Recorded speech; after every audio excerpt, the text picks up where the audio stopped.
Today we're starting early puppy desensitization, helping our puppy get comfortable with being handled from day one.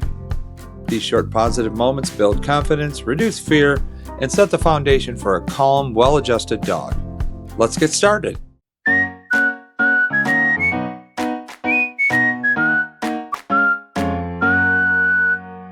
Okay, so we just went for our walk. So now I'm just going to show how to desensitize a puppy. This is good for many reasons. For nail trimming, you go into a veterinarian and they need to be able to look in their ears, their teeth, and their mouth. So what I do with puppies, and if it's a bigger puppy, you're going to sit on the floor and put them in between your legs. But what I do with the puppy is I put them on their back because they need to learn that that's a good position. And what I start to do is I do things that they enjoy, and that's scratching. And while I'm doing that, I'm going to mess with their feet. So you start touching all their feet. You put your fingers in between each little paw pad. Some dogs are ticklish. You're just going to go down gently, and you're going to do this every day until they're really comfortable. Because you're going to have to trim nails or a veterinarian, or you take them in and have somebody do their nails, and you don't want it to be a problem. She's teething right now, so I try not to go too much into their mouth or spend a lot of time in their mouth because that's just going to encourage them. But you're just going to want to lift up their lips, put your fingers in there so they get used to if there's any dental. Doctor needs to get in there to look. You do their ears, and you're going to want to look in their ears. The doctor's going to need to look in there. You don't want them to be shy of anything. So, you will do this daily, and I do it after a walk. Looking for a simple guide that you can follow at your own pace? Check out our printable learning guide linked below.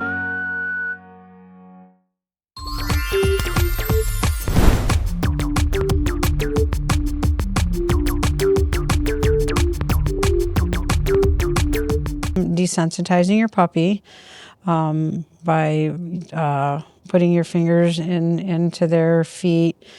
She wants to bite me, and I just tell her no. Licking's okay. The biting is no. And then you're going to just look in their ears. You put your finger in there because that's what the vet's going to do. That's maybe what you need to do just to keep an eye on there.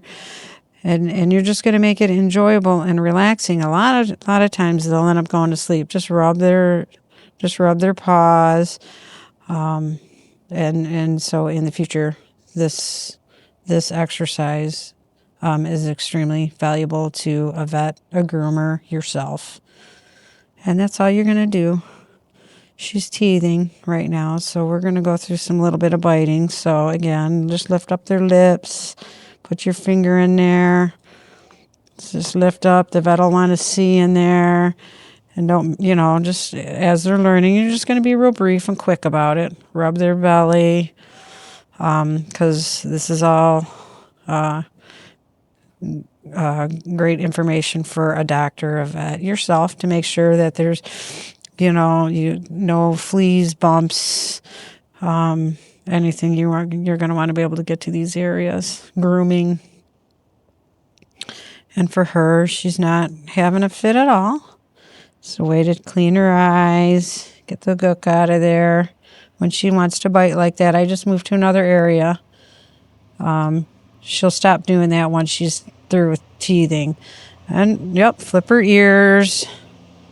Just mess with them. Again, in between her toes. It's all new. Some are ticklish again. You're going to need to trim nails. But just like this. That's all you need to do.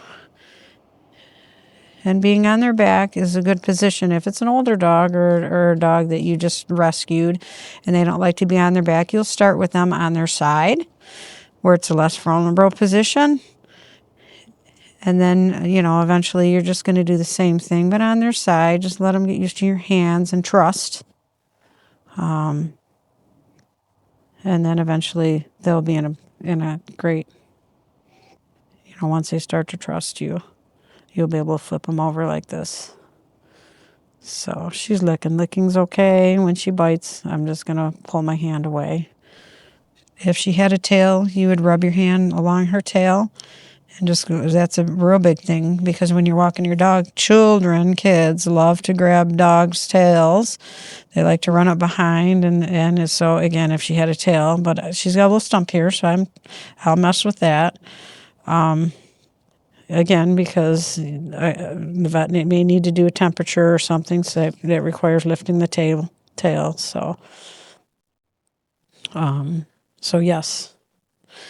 We'll add the tail in. She doesn't have them, but we're going to pretend that she does. And we're just going to rub that area, the behind area. It can be sensitive for dogs. So rub your fingers in. Just check everything.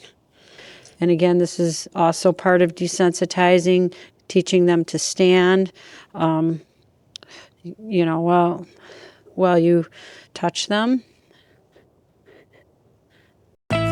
A big thank you to Ross Ranch Aussies for our adorable student puppy. Check out their incredible Aussies at the link below.